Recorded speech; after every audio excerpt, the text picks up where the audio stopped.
History remembers kings, empires, and wars, but it buries the screams of the broken. The monuments of power still rise, but beneath their shadows lie lives erased. Men and women stripped of dignity, silenced as if their pain had no place in civilization's story. Every empire that rose on blood left stains that time could never wash away. Rulers are celebrated, victories recorded, but the oppressed remain voiceless.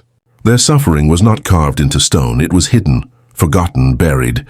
One of them was a man condemned not for crime but for existence. Born into the wrong skin, the wrong land, the wrong faith, he was chained, humiliated, and broken, not as punishment but as a warning. His body was destroyed to erase his humanity. But cruelty does not end with one man. His torment became a legacy. His screams became the cries of mothers torn from children. His blood became the sweat of stolen labor. His silence became the erasure of entire cultures. History calls it progress. It calls it order. But the truth is clear. Behind every crown lies a shadow. Behind every monument lies blood. And though the rulers are gone, the scars remain. Because history remembers kings, empires, and wars. But it buries the screams of the broken. And until those voices are heard, the past will never rest. The story of empires is always told in stone and steel, castles, monuments, walls that scrape the sky. Yet the true foundations of these civilizations were not stone but bone. They were not built with marble, but with the flesh of the forgotten. Behind every empire lies a silence so vast it drowns the voices of those who suffered to keep it alive. He was born into that silence, a boy whose first breath carried the weight of chains he had never seen. His childhood was not his own. It belonged to a system that decided his place before he could walk, before he could speak.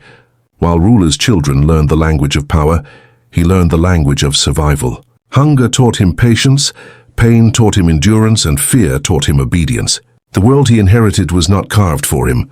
The roads he walked, the fields he toiled, the walls he built, all were made for the glory of men who would never know his name.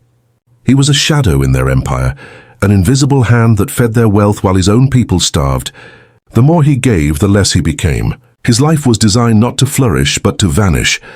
The cruelty of his world was not always loud. It was not always whips and chains. It was also silence. The silence of laws that named him less than human. The silence of neighbors who looked away. The silence of rulers who justified his suffering as the price of progress. And so he lived in a world where injustice did not arrive like a storm. It lingered like air, constant, invisible, inescapable. Yet even in silence, resistance flickered. In the whispered stories of elders, in the half-forgotten songs carried through generations, there lived a memory that could not be erased, that his people had once been free. That before chains they had walked proudly, that before humiliation they had spoken their names without fear. These whispers were dangerous, not because they promised hope, but because they reminded the oppressed of what had been stolen. As he grew, he came to understand that his body was not his own, it belonged to labor. His time was not his own, it belonged to survival.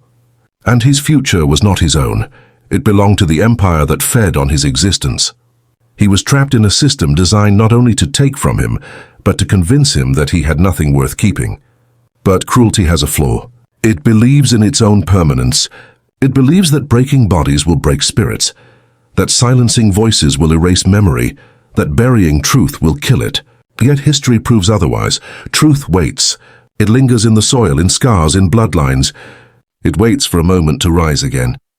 His life, insignificant to rulers, became a thread in a tapestry larger than he could see.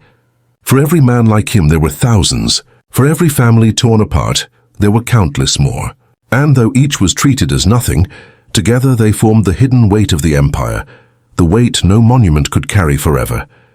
And so the setup begins, not with kings or conquerors, but with the forgotten, with a boy born into chains, growing into a man whose very existence was resistance. His story is not one of triumph written in gold, but one of survival carved in scars. And though history tried to bury him in silence, his life becomes the key to understanding the truth empires never wanted remembered, that power is always built on the broken, and silence is never truly silent. The boy who had grown into a man under the weight of chains now lived in a world that thrived on his silence. But silence is never empty. It is filled with suppressed cries, with grief that lingers, with anger that waits. And in his world, silence had become survival. To speak was danger. To resist was death. Yet every passing day, the weight of injustice pressed harder, threatening to shatter even that fragile silence. The empire around him grew taller, stronger, prouder, but only because his people bent lower, carried heavier, and endured longer. Palaces shone with gold stolen from sweat, roads stretched endlessly, paved with the labor of backs that would never walk them freely. The rulers celebrated progress, but for the oppressed, progress meant only deeper wounds. And then came the laws, cold, unfeeling words carved onto tablets, written not to protect but to divide. They told him he was not equal, that he was not fully human, that his life was measured in usefulness, not worth. To the rulers, he was not a man but a tool, and tools could be broken, replaced, discarded. It was here in the shadows of these laws that the cruelty deepened. Families were torn apart, not by accident but by design. Children sold away, mothers left to grieve silently, fathers crushed beneath endless labor. The empire understood that to control a people, you must first destroy the bonds that give them strength. And so they dismantled families as if they were structures, brick by brick, until nothing stood but despair. The man saw this all unfold. He saw mothers cling to infants before soldiers pried them apart. He saw elders humiliated, their wisdom dismissed as worthless. He saw friends vanish in the night, swallowed by prisons where no one returned. He watched as generation after generation was taught to forget who they were, to believe only what their oppressors allowed. But even as cruelty spread, something else stirred beneath the surface. Pain creates memory, and memory refuses to die. Each injustice carved scars, and scars became reminders. The more they tried to erase identity, the more stubbornly fragments of it clung on. In songs whispered when guards were gone, in stories told around dying fires, in names spoken quietly in the dark. The empire thought it had broken them, but it had only buried embers waiting to ignite. And within the man himself, a quiet rebellion took root. Not a rebellion of swords or armies, but of endurance. Every day he rose when he was expected to fall. Every day he lived when they wished him to die. Survival itself became defiance. The oppressors demanded submission, but even in silence he carried resistance in his breath, in his heartbeat, in his refusal to vanish. The tension grew unbearable. Each injustice was a weight upon his spirit, pressing harder, demanding to be released. He knew he was one among thousands, yet he also knew that history often begins with one. One act of courage, one refusal, one spark. And though he had not yet acted, though his body still bent under chains, inside him the storm gathered. For empires believe they are eternal. They believe cruelty can silence forever. But cruelty is also a builder of fury, and fury is patient. It waits across years, across generations, until the moment comes when silence can no longer hold it. And as the man lived on, scarred but unbroken, the rising tide of suffering prepared itself for the day it would finally break. The empire grew taller, while his people sank lower. Palaces glittered, but every stone was set with stolen sweat. Roads stretched endlessly, but the feet that built them would never walk free. The laws came next, sharp, cold, merciless.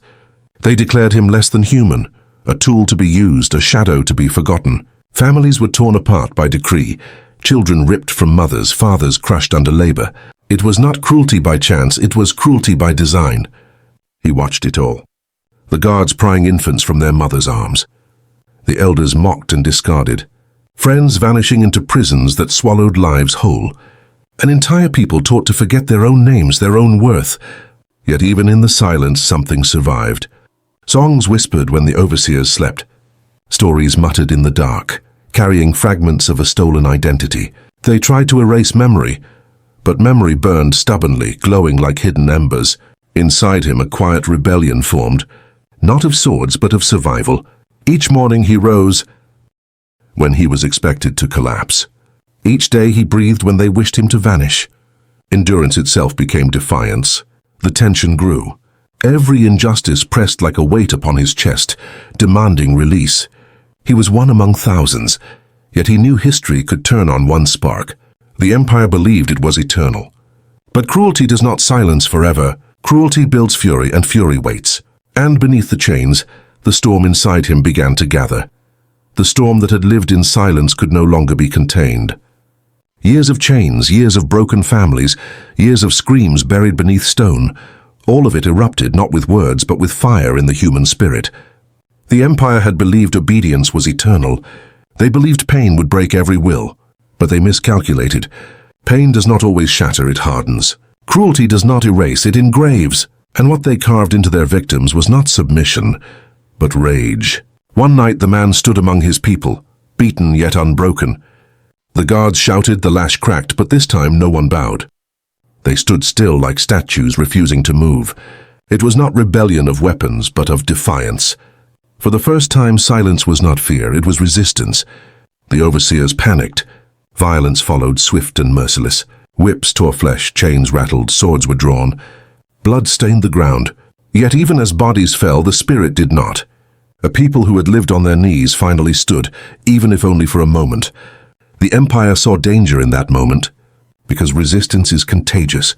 It spreads faster than fear. One spark can burn forests, and one act of defiance can ignite generations. The man knew he might not live through it. He knew the empire would crush them brutally, erase their names from records, salt the ground where they bled. And still, he refused to yield. For even death can be victory when it proves that life had meaning. And so, beneath the weight of chains and swords, beneath the roar of cruelty, he made his choice to endure no more. His final breath was not silence. It was a declaration written in the blood of his people, a defiance that no empire could erase. That night, the empire won the battle, but history does not remember their victory. It remembers the courage of those who resisted. The uprising was crushed. The empire silenced the screams with steel, drowned the defiance in blood, and buried the bodies beneath unmarked earth. On the surface, nothing had changed. The palaces still gleamed, the chains still rattled, and the rulers still boasted of their eternal power. But beneath that silence, something irreversible had happened. The oppressors could not see it, but it was there, carved into memory, whispered into stories, carried forward in the veins of every survivor. They could kill bodies, but they could not kill the truth that had been revealed, that even the smallest act of resistance can outlive an empire. Generations later, when the empire crumbled as all empires do, the world did not remember the tyrants' names with honor. Their laws turned to dust, their monuments to ruins. But the memory of those who suffered, those who resisted, those who chose dignity even in death, that memory endured. The man who once lived in silence became a symbol, though his name was erased. His endurance, his final defiance, echoed in the hearts of those who came after him. For every injustice faced by a new generation, his story became a reminder. Cruelty cannot last forever, and silence is never truly empty. And so the impact lived on, not in the halls of rulers but in the bloodlines of the oppressed. It lived in the songs once whispered in secret, now sung aloud. It lived in the stories once feared, now told with pride. It lived in every act of courage that drew strength from the memory of those who came before. History remembers kings, empires, and wars, but it also remembers the scars, the ones carved into humanity by cruelty, and the ones carried forward as warnings. The empire is gone, but the question remains for us, the living. When we see injustice rise in our own time, will we remain silent? Or will we stand?